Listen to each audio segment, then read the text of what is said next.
Hello dear students, you all are welcome with your favorite channel maths आसान है। तो बच्चों हमने देखो लास्ट टाइम रिफ्लेक्सिव रिलेशंस के ऊपर एग्जांपल्स कर लिए थे, बट कुछ बच्चे बोल रहे हैं कि सर जो बचे हुए क्वेश्चंस हैं उनको भी एक बार डिस्कस कर लो। तो ठीक है बेटा, उनको हम एक बार डिस्कस कर लेते हैं जल्दी से, एंड हो सकेगा तो आज हम दूसरा जो टाइप है इसका सिमेट्रिक रिलेशन वो भी स्टार्ट करेंगे। ठीक है, तो जुड़े रहिए, लास्ट तक बने रहिए वीडियो में। और रिफ्लेक्सिव रिलेशन आई थिंक जिन बच्चों को समझ में आ गया है अच्छे से, बहुत ही अच्छी बात है बेटा। बट क्या होता है कि इन क्वेश्चंस में जो लिखने का पैटर्न होता है, वो भी काफ़ी इम्पोर्टेंट रोल प्ले करता है हमारे सीबीएसई में। तो एक बार देख लेते हैं, ठीक है, और अच्छे से समझ लेते हैं रिफ्लेक्सिव रिलेशन को। तो चलिए एग्जांपल्स के साथ मैं स्टार्ट करता हूँ। तो हमारे पास क्या बोला हुआ है, जैसे कि यहाँ पे दिया हुआ है क्वेश्चन नंबर 11 से स्टार्ट करेंगे हम। एनसीईआरटी में क्वेश्चन नंबर 11, एनसीईआरटी का क्वेश्चन नंबर 11 है बेटा। Show that the relation R in the set A of points in a plane. Okay, एक सेट है, set of all points in a plane, and R is the relation of all those pairs P, Q such that points P and Q के बीच में क्या relation है? Distance of point P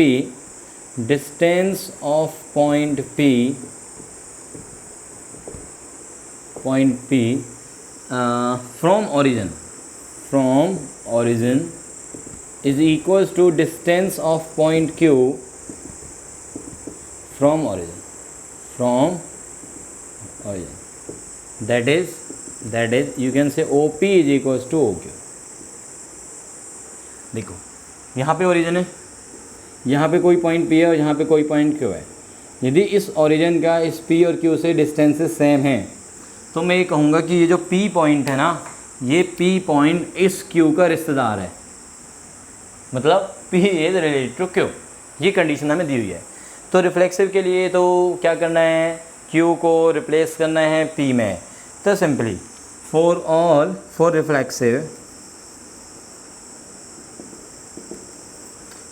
all P belonging to the set A। P यहाँ पे क्या है, point है।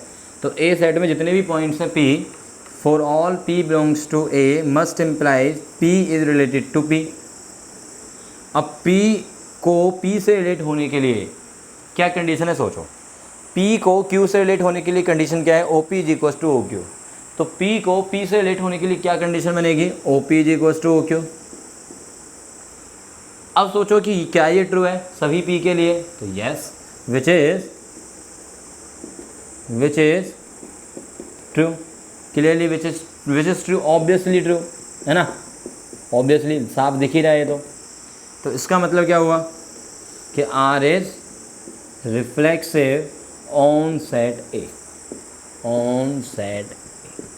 तो इस तरह से आपको पेपर में लिखना है। ठीक है बच्चों, समझ में आया है बेटा? ओके, नेक्स्ट क्वेश्चन पे आते हैं जी। क्वेश्चन नंबर 12 में देखो क्या दिया हुआ है प्रॉब्लम में।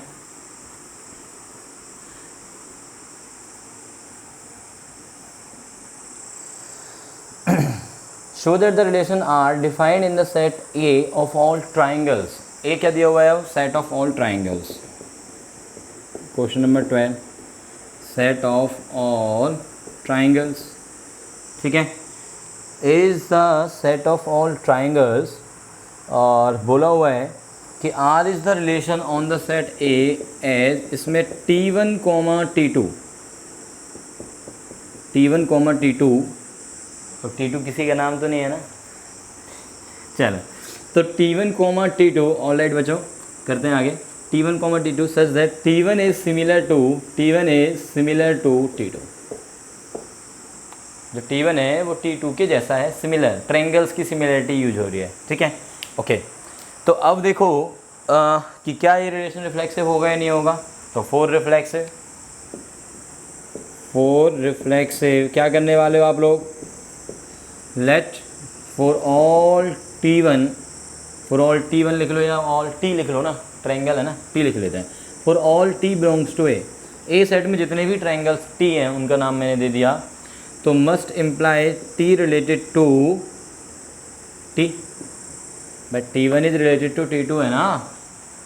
कोई ट्रायंगल T1 किसी दूसरे ट्रायंगल T2 से कब रिलेटेड है उसकी कंडीशन दी हुई है, बट मुझे देखना है कि कोई ट्रायंगल यदि मैं T लेता हूँ इसके अंदर तो वो अपने साथ रिलेटेड है या नहीं है। तो for all T belongs to A, T related to T की कंडीशन क्या बनेगी, कंडीशन क्या बनेगी बोलो, T सिमिलर टू T। क्या ये ट्रू है, ये सोचो, क्या कोई भी ट्रायंगल अपने साथ सिमिलर होता है? क्या ऐसा हमने कुछ पढ़ा है 10th क्लास के अंदर ज्योमेट्री के अंदर, सिमिलरिटी ऑफ ट्रायंगल्स के अंदर, कि every triangle is similar to itself, which is true by geometry. By geometry we know every triangle is similar to itself। By 10th class geometry हम जानते हैं बात। सो इसका मतलब क्या हो गया, what this implies, for every T belonging to A, T comma T का जो पेयर होगा वो आर में आएगा, which implies R is reflexive. सोचिए बच्चों, कोई डाउट है किसी को इसमें, कोई भी डाउट है? ओके ना, बिल्कुल सिमिलर क्वेश्चन दिया हुआ है बेटा, पॉलीगन्स वाला क्वेश्चन नंबर 13 बिल्कुल सेम है, तो आई थिंक इसको नहीं डिस्कस करना चाहिए मुझे। अच्छा, क्वेश्चन नंबर 14 है L1 is parallel to L2। जैसे यहाँ पे था T1 is similar to T2, ऐसे ही कंडीशन दी हुई है L1 is parallel to L2 की। तो वहाँ पे क्या लिखेंगे हम, for every line L belonging to the set A, L related to A की कंडीशन क्या बनेगी, L is parallel to L। और ये हमें छठी क्लास से पता है, क्लास 6 ऑनवर्ड्स हम जानते हैं कि every line is parallel to itself by the geometry of class 6, 7, 8, 9, 10 and so on. ठीक है जी, जो भी क्लासेज आपने पढ़ी हैं तो उन सभी में आपने पढ़ा है कि every line is parallel to itself, so therefore that relation is also reflexive. Got it बच्चों, गॉट इट। अच्छा, क्वेश्चन नंबर 15 अभी हम डिस्कस नहीं कर पाएंगे क्योंकि हमने सिमेट्रिक और ट्रांजिटिव नहीं पढ़ा है। ओके अच्छा, क्वेश्चन नंबर 16 वो तो बहुत ही सिंपल है, तो ये तो आप कर ही लोगे, मतलब उसमें कुछ रिफ्लेक्सिव का है ही नहीं, सिंपल रिलेशन के ऊपर है, वो तो क्लास 11th वाला टाइप का क्वेश्चन दिया हुआ है, क्वेश्चन नंबर 16। तो चलिए अब एक बहुत ही इंपॉर्टेंट सी बात करने वाले हैं रिफ्लेक्सिव रिलेशन के ऊपर, जो कि एनसीईआरटी में डिस्कस नहीं की गई है, बट स्टिल पूछ सकते हैं आपसे क्योंकि कुछ भी नया नहीं है उसमें, और सिर्फ 11th की कुछ चीज़ें, तो थोड़ा सा माइंड तो यूज़ करना ही है ना आपने, जो कि आपके पास है, बहुत ही प्यारा सा ऊपर वाले ने दिया हुआ है आपको, है ना। तो क्वेश्चन क्या है अब और टॉपिक क्या है, in fact number of reflexive relations on a finite set ए। कैसा सेट, फाइनाइट सेट। तो यदि आपके पास कोई फाइनाइट सेट दिया हुआ है ए और हमसे पूछा गया है कि नंबर ऑफ रिफ्लेक्सिव रिलेशंस आप कितने डिफाइन कर सकते हो। अब मैं बात करता हूँ पहले नंबर ऑफ रिलेशंस की। सपोज़ करो मेरे पास एक सेट है जिसमें फॉर एग्जांपल मैं 3 एलिमेंट्स ले रहा हूँ, 1 2 3, समझाने के लिए और समझने के लिए 3 एलिमेंट्स लेके चलते हैं। सबसे पहले हम डिस्कस करेंगे इसमें नंबर ऑफ़ रिलेशंस कितने बनेंगे, नंबर ऑफ़ रिलेशंस। तो नंबर ऑफ़ रिलेशंस क्या होते हैं हमारे पास, number of relations it means number of subsets किसके, number of subsets of A cross A. This is equals to number of subsets of A cross A, क्योंकि every relation is a subset of A cross B, और B यहाँ पे ए है क्योंकि ए से ए में जा रहे हैं हम, ठीक है। और which is equals to A cross A में कितने एलिमेंट्स आएंगे, 3 × 3 9, तो नंबर ऑफ सबसेट्स कितने बनेंगे, 2 की पावर 9। इसका मतलब यदि हम बात करते हैं टोटल नंबर ऑफ़ रिलेशंस की, तो इसमें टोटल नंबर ऑफ़ रिलेशंस बना सकते हैं हम 2 की पावर 9। अब बात आती है कि उसमें से रिफ्लेक्सिव रिलेशंस कितने होंगे, number of reflexive relation.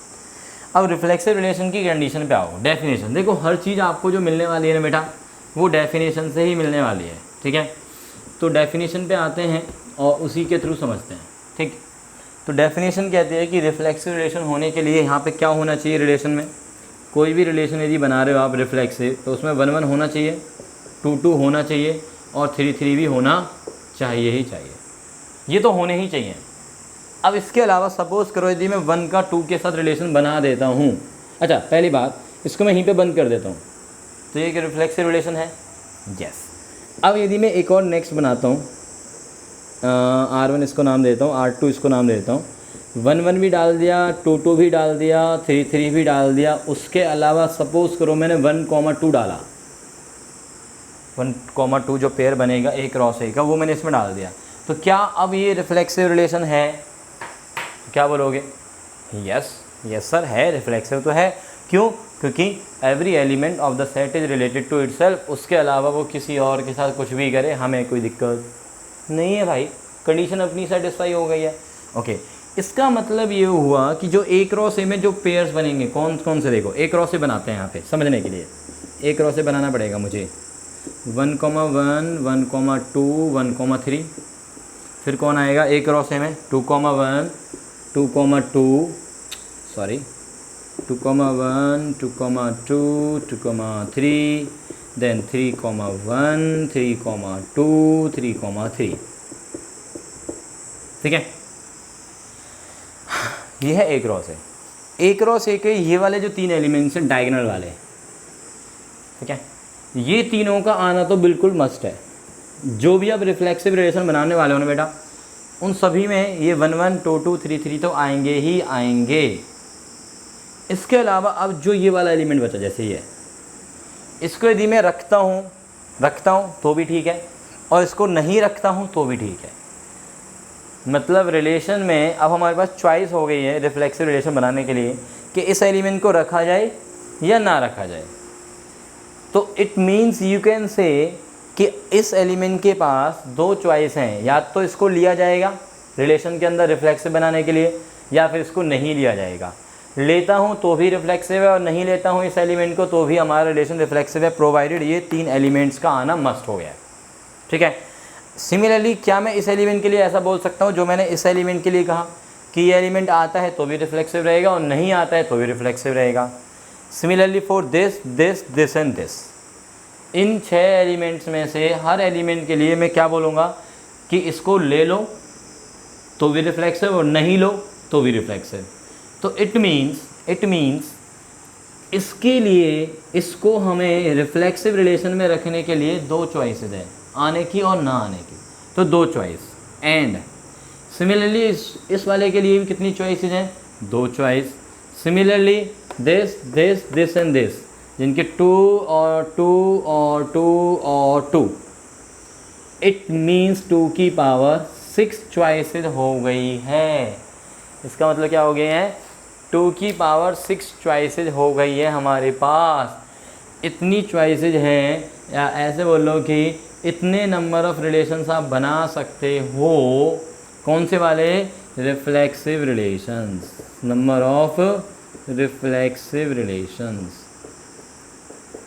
On set ए, जिसमें सिर्फ और सिर्फ अभी तो 3 ही एलिमेंट थे और 2 की पावर 6 का मतलब हो जाता है 64 रिफ्लेक्सिव रिलेशंस आप बना सकते हो। जैसे कि मैंने यहाँ पे 2 बनाए अभी। अब आप क्या करो, इसको तो रखो ही रखो, 1 2 के साथ साथ मान लो 1 3 और ऐड कर दो, नेक्स्ट बन गया ना, 2 3 और ऐड कर दो, नेक्स्ट बन गया, 1 3 हटा दो, 1 2 के साथ 2 3 ऐड कर दो, एक और नेक्स्ट बन गया, 2 3 को हटा दो और 1 2 को भी हटा दें तो हम मान लो 2 1 लिख देते हैं, एक और बन गया। ऐसे ही 2 1 को रख लो, 2 3 को और साथ में ज्वाइन कर दो, नेक्स्ट बन गया। सही है। तो वो सारे के सारे जो रिलेशंस में काउंट करा रहा हूँ वो सब क्या हैं? रिफ्लेक्सिव रिलेशंस हैं। ऑब्वियसली चॉइस मिलती आ रही है ना आपके पास, इसको 6 एलिमेंट्स के पास चॉइसेस हैं और हर एक एलिमेंट के पास सिर्फ 2 ही चॉइसेस हैं, या तो उसको लिया जाएगा रिफ्लेक्सिव रिलेशन में या फिर उसको नहीं लिया जाएगा। तो दैट्स वाई हमारे पास 2 की पावर 6 चॉइसेस बनी और वही हमारे नंबर ऑफ रिफ्लेक्सिव रिलेशंस को रिप्रेजेंट करेंगे यहाँ पे। ठीक है बच्चों। अब इसका हम एक जनरल वे देख लेते हैं कि मान लो ए सेट के अंदर n एलिमेंट्स आ जाते हैं। ए सेट में कितने एलिमेंट्स आ जाते हैं बेटा? n एलिमेंट्स, 1 2 3 अप टू ये n एलिमेंट्स। तो ए क्रॉस ए में कितने एलिमेंट्स आएंगे इस बार? ए क्रॉस ए में n into N, N square elements आएंगे। जैसे 3 इंटू 3 यहाँ पे 9 बने ना, ऐसे n स्क्वायर। उन n स्क्वायर को यदि मैं देखूँ तो कुछ ऐसे बनेंगे 1 1 1 2 1 3 अप टू ये 1n, फिर 2 3 से लेके 2n, और 3 3 से 3 1 से लेके ये 3n। सिमिलरली n 1 से लेके nn, ऐसे ये n स्क्वायर एलिमेंट बनेंगे, n square element a cross a के अंदर, और ये हो जाएंगे डायगोनल में n एलिमेंट्स। डायगोनल में कितने होंगे? n element, 1 1 2 2 3 3 4 4 5 5 till nn। अब जब भी मैं रिफ्लेक्सिव रिलेशन बनाऊंगा, यहाँ पे जब भी मैं रिफ्लेक्सिव रिलेशन बनाऊंगा तो इन एलिमेंट्स को तो रखूंगा ही रखूंगा, इन एलिमेंट्स को तो रखना ही रखना है। कौन से वाले? 1 1 2 2 3 3 अप टू nn। अब जो बचे हुए एलिमेंट्स हैं, देखो ये तो हो गए मेरे n एलिमेंट्स, डायगोनल वाले n एलिमेंट्स, और टोटल एलिमेंट्स कितने हैं सेट के अंदर? सेट के अंदर टोटल एलिमेंट्स की काउंटिंग कितनी होगी भाई? n इसमें है, n सामने वाले में होंगे, आप उसका कार्टेशियन प्रोडक्ट कर रहे हो तो ऑब्वियसली n स्क्वायर एलिमेंट्स हैं इसके अंदर। तो बचे हुए एलिमेंट्स कितने हुए? रिमेनिंग एलिमेंट्स कितने हो गए बेटा? n स्क्वायर माइनस का n, ठीक है। और उन सभी एलिमेंट्स के पास, हर एक के पास दो दो चॉइसेस हैं।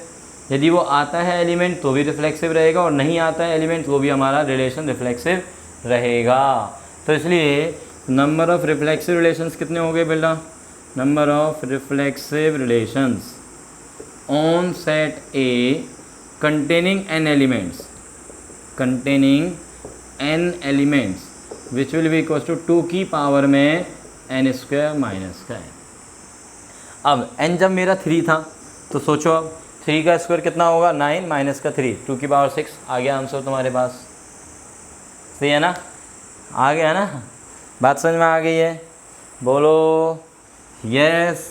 ओके, तो यहाँ आपका रिफ्लेक्सिव रिलेशन कंप्लीट हो जाता है बेटा।